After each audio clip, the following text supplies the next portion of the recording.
All right, now we're recording. Hi, this is Suzanne Clegg of spiritgate.com, and I'm super excited to be here with Ewa. She was my patient over a year ago, and she had cancer, and then after just a few treatments, she got a completely clean PET scan, and all the doctors were super excited about, they were like amazed. And now it's been over a year. She's still cancer-free, having and I just wanted to talk with you, Ewa, about your story, about why you, how you think you got better. So welcome. Thank you so much. So my name is 𝗹𝗲𝗿𝗶𝗆 Zmyslona, and I know it's long and complicated. I'm Polish, living at the moment in Brussels, Belgium. And yeah, I'm actually very, very happy to have that talk with you today, Suzanne, because someone who went through a very difficult journey of healing from cancer, which had a very dramatic turn. I'm really passionate about sharing my story and be a kind of someone who gives example or encouragement to other people who are on the same difficult journey as me. All right. So how did you, sometimes people, they meet me, they learn all about me, they read my website, and they don't call me. Mm-hmm. But you did. And did something inside you say, yes, I need to do this? Because, with all due respect, maybe that didn't happen to those people. Maybe it wouldn't have worked for them. It did work for you. So what did you listen to that allowed you to I think it was quite a few things, but first of all, it was my mindset. So in the time that I contacted you, I was on very, very bad position. So what happened was that I was having a meeting with my oncologist, and it was exactly November the 5th. And that meeting was just we should talk about how my treatment went. I had already been through chemotherapy and through 2 operations. So I was very optimistic to see just the results of this treatment. But unfortunately, the results were very bad. I learned that the cancer spread to my lungs, and I was not expecting that at all. What kind of cancer did you have? You had cervical? Yes. So I had 2 different cancers. So one, I had ovarian cancer, and the second, I had endometrium cancer. So yeah. And yes, so when I heard that news, first it was a huge shock. And then I had daughter and everything, right? You're young. You have a family and... Yes, I have 2 wonderful kids, Zoe and Philip. Oh, you have 2 kids. All right, yeah. Yes, and yeah, and the whole journey, I was really a huge believer that everything will be okay. I'm a life coach, so I was open to different possibilities. And that's, I think, is important to say about this mindset. I had that belief that there is something more than my body. I had that belief that, and I have it, that we have the possibility to heal. I have also experienced that on small levels in my life, not at such a huge level as cancer. So first of all, I would have to say, in order to answer your question, that I was open. I was really open to for life to brought me somebody like you to help me with my situation. And that I think I forgot to say that we did this over distance healing. I was in New York and you were in Belgium. Yes. Right? So distance, forget that somebody watching this might not know that. So we got to say that. Yes. Yes. That's one. So I was open, but then I was also laughing that, I'm computer science by background. And when you do coding, one of the things you have to be very focused is on testing, and I was results oriented. So I was always have that approach that if something doesn't work, it's not the end. You just have to keep trying, and at the same time giving your best. So when I had treatment with you, and you introduced me to the Bengston method and how you work, I was all in. And I think it's important to say, I didn't know, oh, whatever, you know, maybe. When you said that just then, I just like, yeah, I remember you were all in. Like, I don't think I've met anybody who's more in than you.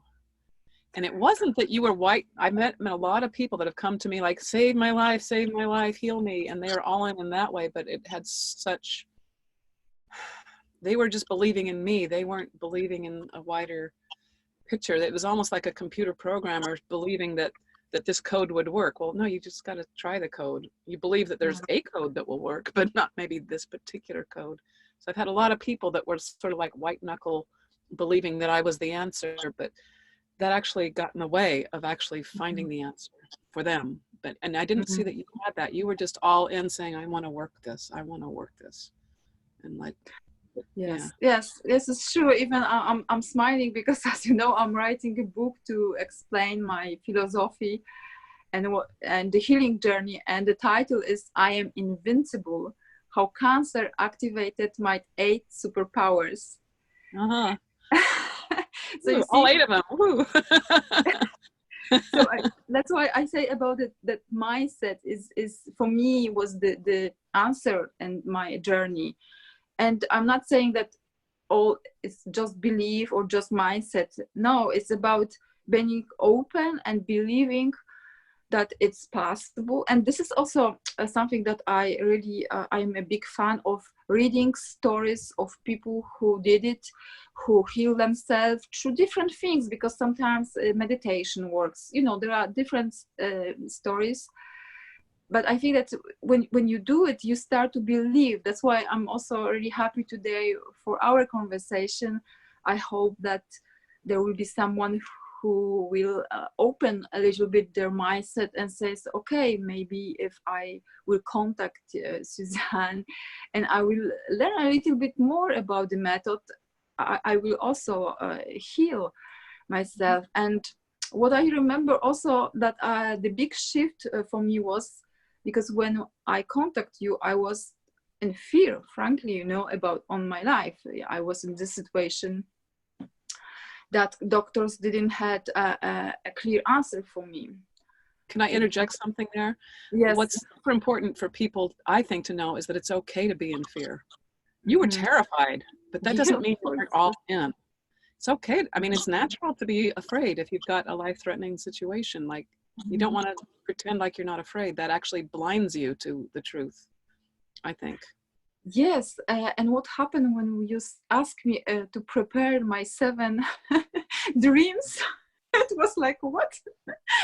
That's why the whole method that you work with, I really describe for the video what I had you do. I had you think of 7 things that you want that you don't have. Yeah, exactly. So it was like 7 dreams of mine, and I really also enjoy really very much you know, you specifically say that it cannot be dreams about the world, like peace in the world or this big idea. No, it has to be something specific for me. I'm actually laughing because now I just remind myself that one of the dreams that I had was, of course, to be healthy, but the other was about buying a red Mercedes, and I just bought a red car. Oh, you just got one, yeah. Not just any red car. Okay, cool. So that helped me really a lot to focus on life, to focus on my big dreams. And what was also advantages for me, I am a neuro-linguistic programming trainer, NLP trainer. So it was quite easy for me, NLP, yeah. So quite easy for me to imagine everything, because I think that that's also the secret to do correctly all this cycle. And I said, I put everything in. So I was drawing my dreams. I put them on the floor. I was walking on the floor to each, you know, dream. and I was closing my eyes and I was really living that dream. And then I was collecting all together to get the cycle. And you remember, I was able to quite fast get into that process that you are working with. Yeah, I have usually people start with 7 just so they don't get intimidated, because I really want them to have 20 or 30. But we just got to start with like 7. And you had it done, like, oh, okay, done. Yeah. And you really worked it. You really, sometimes fear keeps my patients from actually working what they want to do. And so that's where I come in. I kind of hold their hand so they'll do it, because you have to do it. Yes, yes. Yeah. I think it's important to give a try, really, that don't, because I think it's just maybe our subconscious mind or some old beliefs that stop us, you know, from going really into the method and thinking about the dreams. And I know it's not easy, because I was really in the moment. For me, it was happening so fast. Of course it was not easy, but I just decided that yes, I will do it. I will give my all, and I gave the outcome to God, you know, and depending on your beliefs, you have to figure out how you let go thing. But that I remember, you know, I was listening so many times to the speeches or lecture, people who would say, and then you let go, and I said, but how you let go? But somehow so how did you let go? Because that is so critical. So how I let go, that's fundamental to healing. Yes, I think that first thing, you know, was of me letting go was when I left the office of the doctor. When I learned the news, I was totally in shock. And I remember my husband wanted to hug me, and I said, I cannot hug my now, because I know that I will break into tears, and I need my force, my power to focus what to do. And I wanted to be alone. And I just prayed to God. Like I said, okay, I had really wonderful life. I had great kids. And if it's my time, if you want me to go, I go. And I had a peace with that. I was not afraid of dying. But if I could stay, I would love to stay. Yeah. And I think that you were all holding yourself together. That doesn't sound like you're surrendering, but that was your way of surrendering. You said you were steeling yourself against. You wouldn't. No. How you surrendered. The part where I surrendered was that prayer. You know, when I was alone. And I said that, you know, if it's my time, I go. But if it's not, if I can stay, I would love to stay. But I was not in fear of dying at that moment. You know, I was of course in fear, but not you know, thinking about that something terrible happened after I died. Just, you know, I wouldn't like to leave my kids here. You know, so. I think that's important, because what I teach is with the Bengston Method is that you get very, very, very attached. You understand what your attachments are. Yes, I want a red car. I'd like to drive around in it. I want health. I want whatever it is you desire. And this desire is a fundamental life force that gets activated. And I feel like the healing comes from the future. So it's like an address that brings the future to you. But then in every major philosophy, there's something about surrender and letting go. And I feel like when you memorize these things, these images of what you want, and then you spin them, that is an act of surrender. And basically you're standing in two worlds. It's actually it's a trick. It's a technology that allows you to be in the present moment while you know that those things that you desire are somehow being handled, and yet you're in the present. Did anything like that happen for you? You got better so fast. Like you didn't even have a chance to learn the whole thing, I think. Yes, it's true. You know, I trust the process. I trusted you. So I didn't have even, you know, time to learn the method so much or the background, because there's a lot very useful information. So I was just going step by step, and for me it was the most important to cycle the images that I had memorized.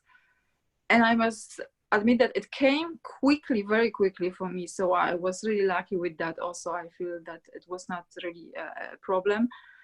And yes, this focus on your dreams, but I also understand totally what are you talking about when you said that when you cycle these images, you don't connect to the lack of your dream, because I think, I don't know if you follow 𝗹𝗲𝗶𝗆𝗆𝗃, but she is talking about that a lot, that, you know, you have something that you want and then opposite. So health and lack of health. But when you do the method that you use, you cycle so fast that you don't have time to activate it, the opposite thing. So that's why I really believe that it's brilliant, the method. Yeah, I think so too. Yeah. Yeah, good.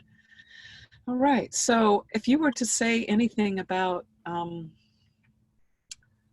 because I tell people, like, listen to YouTubes, like, what about people who have survived cancer, like the spontaneous remission. Oh, what did the doctors say? Like, what was that like? Describe that to me, because I remember we came back and I was like, oh, I feel very different. Like, I really didn't expect you to be all better by then.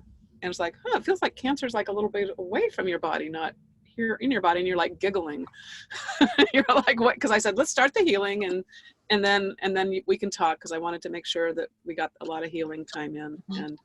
And you were just like, bursting with like, but I got a clean PET scan, or whatever scan you got. So describe what that was like to get the good news. So it was pretty amazing, of course, because it was actually, I think, 1 week after this very bad news that I got, that my cancer spread to lungs, and I knew that the operation will not happen because there are too many things and so on. So this meeting was about how to plan what we can do next. But for me, I had the feeling that we are not talking about how to heal, we are talking about how to prolong my life, basically. And I remember, because, you know, I'm a project manager, I just dressed myself like I will go for work. I just took some papers to have a new plan. I opened the door and I saw the doctor, and he asked me to sit, and he said that he had to tell me something. And my first thought was, what else, you know, how bad can it be? Because what happened between the meetings is that I had PET scan. Before I had CT scan, and that one time I had PET scan, in order to know if there is anything else in my body and how bad it was. And he told me that, yeah, listen, before we continue our conversation, I have something to tell you. And he said that the PET scan came without any cancer cell. You know, there was no cancer cell in the PET scan. So yeah, I was so happy that, to be honest, I don't really remember how here. Did he have an explanation for it? No, he did not have any explanation. He was very happy for me.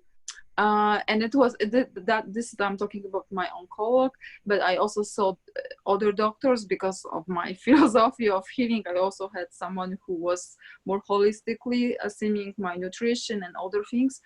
And for her, she told me that it's amazing. She wanted to know what I have done. Did you feel something shifting inside you? Because I felt something shifting inside you, but did you? Because sometimes it's subtle and you don't necessarily feel it, but did you say, oh my gosh, things are like moving inside? Like, did you have, or maybe you were so scared that you were kind of not in your body? I think I was not so aware, because, to be honest, my story of cancer journey was very crazy. I mean, each time I had a meeting with the doctor was very bad news, and each time I was expecting the best news. I was expecting to be healthy. I didn't, like, if I don't know if you want me to tell the story, but each time when I saw my doctor, I expected him to say, no, you are fine, everything is good. So I had each time that mindset. And yeah. Did you feel like your mindset, this was like an awareness, or was your ego saying, I'm going to get better? Or did you like, I actually think I'm going to get better? And I'm always surprised when they say I'm not. like, because there's a difference between an awareness and a belief that you put onto the world. Kind of like the computer programming, like there's an awareness, like, there's got to be a way for this to work. And I think that I can do this versus I want to make this code work. You know? Yeah. No, I would say totally that it was, I didn't feel that I'm imposing something, that it's my ego. I think it was more about believing, and as I said, that there is something more than my body, that I am someone more than my body, and this is my belief that I am a spirit, and such a person, such I have unlimited resources. And for me, the journey was about listening to the guidance.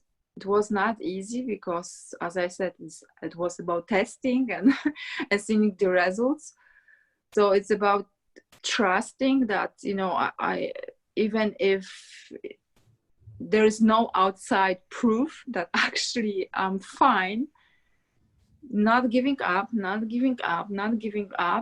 and just trying one more thing, trusting, and letting go. Beautiful, beautiful. Well, thank you. I think this is a great inspiration, hopefully, for people to just see you, that you're living proof that spontaneous remission, not so spontaneous remissions actually happen. There is more to life than meets the eye, and exactly. that we can tap into that. There is guidance for that. Most of my clients, people either call me and they just don't get a good feeling, and I actually respect that. I might not have been their healer. You know, it's not like, oh, if they'd only done me, I could have saved their life. I don't know that. With you, it just felt like, boy, something's for me too, it felt like it was very important for me to work with you. And you felt like it was very important for you to work with me. And we were both smart enough to not override that with like, oh, it might be something, you know, that's just wishful thinking or something. Like there's a deeper level of awareness that we all have. You know, you know, when people, I mean, you just, we have that awareness. Yes. Yeah. We have. Any final words that you want to say? Oh, I want to say something. I want to leave on your note. So if somebody's interested in working with me, you go to my website, spiritgate.com, and I have a cancer frequently asked questions thing there, and that will get you started. All right, spiritgate.com, cancer frequently asked questions. All right. And then, okay, so what final thing would you like to, so somebody here they've got cancer, their relative has cancer, maybe their pet has cancer, somebody has cancer, they're scared, they're looking for alternatives. They love doctors, they don't hate doctors, but the doctors just don't have a lot to offer them. They don't want to not do doctors, but you know, what do you do? And what would you tell them? You know, two things. So first, of course, I would recommend that they contact you, because I know that you have this free session that they can just set up the meeting and have their question answers, because of course they have a lot of questions, and I think that it is just silly not to take the opportunity to find out more and to see if you resonate with something or not. I think that's, and of course, reading through all the facts, because this is what I did also. I was reading on your website to know about you more. That's very useful. So first of all, I would definitely recommend your website. A YouTube channel too. Yeah, that's right. Yes. In the last year, I've been doing videos. Yeah. Perfect session. And the second thing, I was called to do, to start sharing my message, and I wrote a book, and now I put that book on the website, and I would like to offer 2 first chapters of the book for free. And the website is globalcancersolutions.com, and we'll put that link somewhere below. Yes, thank you. And just read the story, because I think that that's the powerful message, where you can actually meet and see somebody who went through that journey and succeed, and above all, feel the love because that was something that maybe we did not talk a lot, but healing, health and healing is much about recognizing your powers, but also to feel the love. As maybe it's also important to say that when I was working with you, I was feeling love, you know. We just met, but it's your, I guess, kind of how you work. You are not that cold person who just like it's yeah, exactly. It's important that you are someone with open heart, and when you are on your healing cancer journey, you really need this kind of people who love you through the process. Yeah. All right, well, thank you, and yeah, maybe we'll talk again as you do, and good luck with your book as you help people. And thank you so much. Thank you for being here. All right, I am going to